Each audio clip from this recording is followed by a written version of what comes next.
बिस्मिल्लाहिर्रहमानिर्रहीम। अस्सलाम वालेकुम। आज हम एक्सरसाइज 3.3 के क्वेश्चन नंबर 15 से स्टार्ट करेंगे और पिछले पार्ट जो है हमने पिछले वीडियोस में जो है वो डिस्कस किए हैं। यहाँ पर जो हमें क्वेश्चन नंबर 15 दिया हुआ है उसमें ये वाला इंटीग्रल फाइंड आउट करना है। सो ये भी हम सब्स्टिट्यूशन से ही फाइंड आउट करेंगे।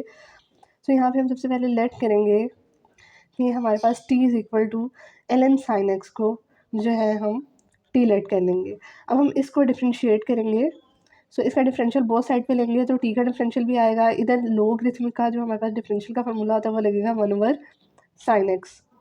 ये हमारे पास सारा एंगल आ रहा था ना, तो ये 1/sin x आ जाएगा। लेकिन जो अंदर मौजूद था उसका भी डिफरेंशियल आएगा। तो sin x का डेरिवेटिव क्या होता है? cos x। और जो x वेरिएबल है, एंगल है, उसका भी हमारे पास डेरिवेटिव आएगा डिफरेंशियल dx। अब ये हमारे पास dt क्या बन गया है? Basically cos x dx over sin x। अब हमने अपना ये इंटेग्रल लिख लेते हैं जो हमने फाइंड आउट करना है। Integral cos x over sin x ln sin x dx is equal to. अब यहाँ पर जो है हमारे पास ये जो dt की वैल्यू आ रही थी इसको हम अलहदा कर लेते हैं कि हमारे पास ये क्या आ रहा था इंटेग्रल में। ln sin x को हम पहले लिख लेते हैं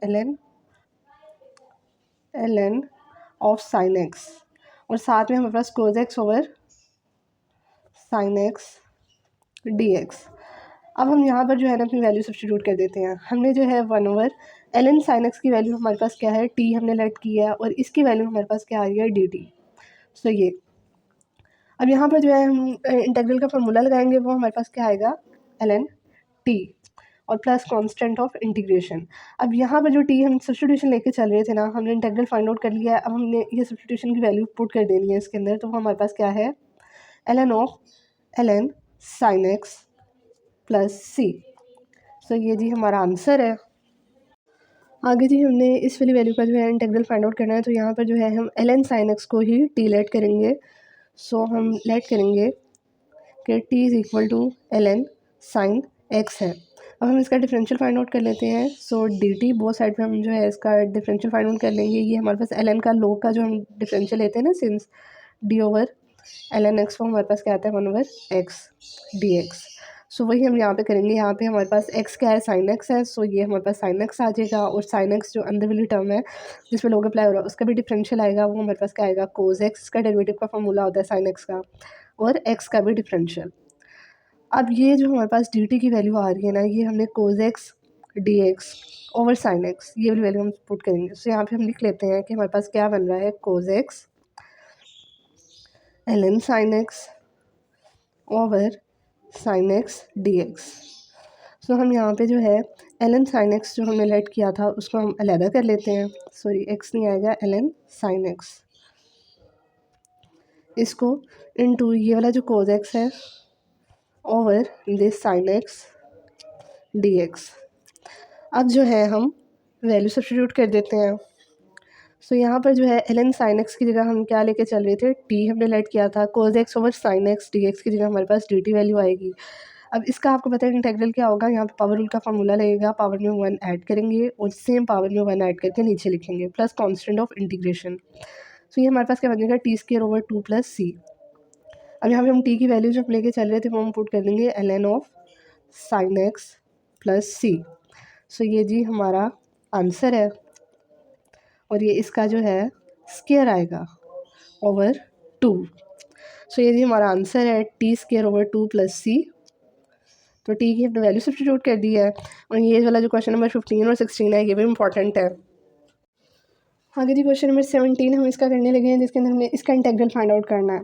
सो बेसिकली हमें ऊपर x दिया हुआ है तो हम यहाँ पे सिंप्लीफाई करने के लिए क्या करेंगे कि हम नीचे वाला जो हमारे पास एक्सप्रेशन है इसका डिफरेंशियल फाइंड आउट करते हैं। यहाँ पे since differential of x² plus 2x plus 4 is equal to, यहाँ पे हमारे पास पावर रूल लगेगा। पावर स्टार्ट में पावर में से -1 करेंगे तो पावर 1 बचेगी प्लस 2। x का डेरिवेटिव x के रिस्पेक्टिवली 1 आएगा तो 2 1 ज़ा 2 हो जाएगा। प्लस 4 जो है 4 का डेरिवेटिव जो होता है वो हमारे पास 0 कांस्टेंट टर्म है, 0 आएगा। और साथ में जो है हमारे पास x वेरिएबल का डिफरेंशियल dx आएगा। सो बेसिकली हमें यहाँ पर 2x प्लस 2 dx ये ऊपर चाहिए। सो हम यहाँ पे क्या करेंगे? 1/2 से 2 से डिवाइड भी कर देंगे, 2 से अपने एक्सप्रेशन को मल्टीप्लाई भी कर देंगे over x² plus 2x plus 4। अब सिंप्लीफाई करने के लिए यहाँ पे हमें 2 चाहिए, तो 2 को सब्ट्रैक्ट भी करेंगे और ऐड भी करेंगे। Over x square plus 2x plus 4 dx। आगे जी ये 1/2, अब हम जो है 2x प्लस 2 इसको अलहदा कर लेंगे, डिनोमिनेटर को नीचे अलहदा इस पर डिवाइड कर लेंगे, -2 लिख के और डिनोमिनेटर अलहदा इसके नीचे कर लेंगे। So integral 2x plus 2 over x square plus 2x plus 4 dx। ये वाला माइनस साइन आएगा, ये वाला 1/2 आएगा, इंटेग्रल आएगा, ये वाला 2 लिखेंगे over x square plus 2x plus 4 dx। अब यहाँ पे सिंस हमारे पास नीचे वाली टर्म का एक्सप्रेशन करा, हमारे पास ऊपर डेरिवेटिव मौजूद है, तो यहाँ पर हमारे पास फार्मूला कौन सा लगेगा, ln 1/x अगर हमारे पास हो और ऊपर उसका डिफरेंशियल भी मौजूद हो, तो हम क्या लिखते हैं यहाँ पे ln x आता है इसका। तो ये हमारे पास क्या आ जाएगा ln x square plus 2x plus 4। ये फार्मूला जो है हमने लगा दिया, माइनस यहाँ पे 2 जो है 2 से कैंसिल आउट हो जाएगा, इंटेग्रल 1 ओवर यहाँ पर जो है हम x square plus 2x plus 1 plus 3 dx। हमने 4 को जो है वो डिवाइड कर लिया 1 + 3 की फॉर्म में, इसको सिंप्लीफाई करने के लिए ये वाली जो टर्म है ये हमारे पास ऐसी आ जाएगी, माइनस साइन आएगा। यहाँ पर जो है ये हमारे पास कंप्लीटिंग स्क्वायर का फार्मूला बन रहा है कि एक्स का स्क्वायर प्लस 2 × 1 एक्स प्लस 1 का स्क्वायर। सो ये किसका एक्स प्लस 1 का होल स्क्वायर का फार्मूला बन रहा है, प्लस यहाँ पे 3 को हम लिख सकते हैं स्क्वायर रूट 3 का स्क्वायर dx। अब सिंस जो है हमारे पास फार्मूला होता है इसका कि integral 1 over a square plus x square dx का, ये हमारे पास क्या आता है 1 over a tan inverse x over a plus c. So ये वाला फार्मूला जो है ना वो हम यहाँ पे यूज़ करेंगे। So 1/2 ln x square plus 2x plus 4 minus a की जगह हमारे पास यहाँ पे स्क्वायर रूट 3 है, so 1 over square root 3 tan inverse x की जगह x+1 है, x+1 ओवर ए की जगह स्क्वायर रूट 3 और प्लस कांस्टेंट ऑफ इंटीग्रेशन। सो ये जी हमारा आंसर है। आगे जी क्वेश्चन नंबर 18 है, इसके अंदर हमने इसका इंटेग्रल फाइंड आउट करना है। सो यहाँ पर जो है हमारे पास जो नीचे टर्म आ रही है ना इंटेग्रल x dx ओवर इसका जो है हम इसको 5 को ऐसे लिख सकते हैं plus 2x square plus 1 plus 4। सो ये हमारे पास कंप्लीटिंग स्क्वायर का फार्मूला बनेगा किसका, integral x dx over x square का स्क्वायर प्लस 2 फार्मूले का, ये एक्स स्क्वायर टर्म आएगी इंटू 1 प्लस 1 का स्क्वायर, 1 को हम 1 का स्क्वायर लिखेंगे प्लस 4। तो यहाँ से लेके ये वाली टर्म जो है हमारे पास किसका कंप्लीटिंग स्क्वायर हो रहा है, एक्स स्क्वायर प्लस 1 का होल स्क्वायर प्लस यहाँ पे 4 आएगा, 4 को हम लिख सकते हैं 2 के स्क्वायर की फॉर्म में। यहाँ पर हम लेट करेंगे ये जो हमारे पास एक्स स्क्वायर प्लस 1 टर्म आई है इसको हम 2 tan थीटा जो है वो लेट करेंगे। सो यहाँ पर हमारे पास एक्स स्क्वायर प्लस 1 को हम 2 tan थीटा लेट करेंगे। अब हम इसका डिफरेंशियल फाइंड आउट करेंगे तो वो क्या आएगा, पावर रूल का फार्मूला, पावर स्टार्ट में पावर से -1 करेंगे तो पावर 1 ही बचेगी और साथ में एक्स वेरिएबल का डिफरेंशियल आएगा और 1 का डेरिवेटिव जो होता है वो कांस्टेंट टर्म है 0 ही होता है, प्लस 2 tan थीटा का जो डिफरेंशियल होता है वो हमारे पास होता है सीकेंट स्क्वायर थीटा और साथ में एंगल थीटा का भी डिफरेंशियल आएगा। अब यहाँ से जो है ना हमारे पास 2 से कैंसिल आउट हो रहा है बोथ साइड पे, so x dx is equal to secant square theta d theta बनेगा। अब हम अपनी ये वाली जो वैल्यू है ना इसके अंदर वैल्यू सब्स्टिट्यूट करेंगे। सो ये हमारे पास आएगा इंटेग्रल, यहाँ पे ऊपर आ रहा है एक्स dx, इसकी जगह जो है हम ये वाली वैल्यू सब्स्टिट्यूट करेंगे secant square theta d theta over नीचे हमारे पास आ रहा है एक्स स्क्वायर प्लस 1। सो इसकी जगह जो है हमने जो 2 tan थीटा वैल्यू लेट की थी वो हम पुट करेंगे 2 tan थीटा का स्क्वायर प्लस 2 स्क्वायर। अब ये हमारे पास क्या बनेगा secant square theta d theta over ये 2 का स्क्वायर हो जाएगा 4 और साथ में tan स्क्वायर थीटा प्लस 2 का स्क्वायर 4। अब यहाँ से जो है ना हम नीचे वाली टर्म से 1/4 जो है वो कॉमन ले लेंगे। सो ये हमारे पास secant square theta d theta over ये हमारे पास क्या बनेगा tan स्क्वायर थीटा प्लस 1। ये हमने 4 जो है ना दोनों टर्म्स में से कॉमन लेके लिख लिया। अब यहाँ पर जो है 1/4 आएगा, सीकेंट स्क्वायर थीटा आएगा। अब सिंस हमारे पास ये आइडेंटिटी होती है, since 1 plus ten square theta, ये हमारे पास किसके इक्वल होता है, सीकेंड स्क्वायर थीटा के। सो वो वैल्यू हमने यहाँ पे यूज़ कर देनी है। डी थीटा आएगा, सीकेंड स्क्वायर थीटा से ऊपर नीचे कैंसिल आउट हो जाएगा। सो 1/4 इंटेग्रल डी थीटा पर अप्लाई हो जाएगा। सो 1/4 डी थीटा का इंटेग्रल हमारे पास क्या होता है, theta plus constant of integration. अब 1/4 थीटा की जो है ना हमने वैल्यू हमने यहाँ से फाइंड आउट कर लेनी है। सिंस हमारे पास ये था x square plus 1 is equal to 2 tan theta.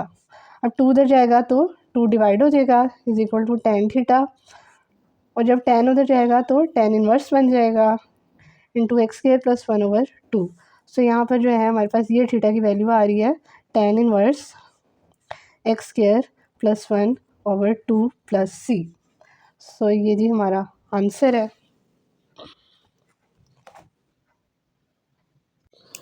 अब क्वेश्चन नंबर 19 है, इसके हमने इंटेग्रल फाइंड आउट करना है। तो हम ये जो कोज ऑफ दिस टर्म आ रहा है ना, इसको हम टी लेट कर लेंगे। सो लेट करेंगे ये सारे जो क्वेश्चन नंबर 3.3 में तकरीबन ऑलमोस्ट सारे पार्ट्स जो हैं इसमें हमने सब्सटीट्यूशन ही लेट करके तो हमने सोल्यूशन फाइंड आउट करने हैं। So let t is equal to this term. So अब जो है हम इसका बोथ साइड पर डिफरेंशियल ले लेंगे। D t is equal to, यहाँ पे पावर रूल का फार्मूला लगेगा, एक्स की पावर 1/2 है। सो इसका डिफरेंशियल हमारे पास क्या आएगा, एक्स की पावर 1/2 पावर स्टार्ट में जाएगी और पावर में से -1 होगा, और साथ में जो है एक्स का डिफरेंशियल भी आएगा, उसको हम कॉमन लेके लिख लेते हैं। -1/2 ऐसे ही आ जाएगा। एक्स का एक्स के रिस्पेक्टिवली डेरिवेटिव क्या होता है, 1। सो साथ में डी एक्स दोनों के साथ जो है, क्योंकि वेरिएबल एक्स इन्वॉल्व हो रहा है तो उसका डिफरेंशियल भी आएगा। So d t is equal to 1/2 x की पावर -1/2 इंटू डी एक्स। इसको हम ऐसे लिख सकते हैं 1/2 अगर हम कॉमन ले लें तो ये हमारे पास एक्स की पावर 1/2 नीचे चला जाएगा और वो क्या हो जाएगा, स्क्वायर रूट एक्स। ठीक हो गया, और यहाँ पे -1 बचेगा क्योंकि हमने 1/2 कॉमन ले लिया है into d x. So d t is equal to ये वैल्यू हमारे पास बनेगी। सो हमारे पास जो इंटेग्रल है, integral cos square root x -x/2 into 1/स्क्वायर root x -1 d x. So यहाँ पे हमारे पास ये क्या आ जाएगा, कोस इंटेग्रल कोस ऑफ इस वाले टर्म की जगह हमारे पास क्या आ जाएगा, टी आ जाएगा इनटू, अब यहाँ पे जो है हमारे पास अगर हम यहाँ पे डी टी यहाँ पे 2 डिवाइड हो रहा है, वहाँ जाके क्या हो जाएगा, मल्टीप्लाई। तो ये देखें ये वाली फॉर्म बन जाएगी 1/स्क्वायर रूट एक्स -1 डी एक्स, 1/स्क्वायर रूट एक्स -1 डी एक्स। 2 को हम उधर ले जाएंगे, 2 को जो है हम उधर ले जाएंगे। सो ये हमारे पास क्या हो जाएगा, 2 डी टी। सो ये जो है इंटेग्रल अप्लाई हो जाएगा, 2 बाहर चला गया, इंटेग्रल कोस टी पर अप्लाई हो जाएगा डी टी। ठीक हो गया, 2 बाहर ले गए ये। सो यहाँ पे कोस टी का इंटेग्रल का फॉर्मूला क्या होता है, साइन टी। 2 ऐसे ही आ जाएगा प्लस कांस्टेंट ऑफ इंटीग्रेशन। अब यहाँ पर जो है ना हमने टी की वैल्यू जो हमने लेट की थी वो हमने पुट कर देनी है, which is square root x -x/2 plus c. So ये जी हमारा आंसर है।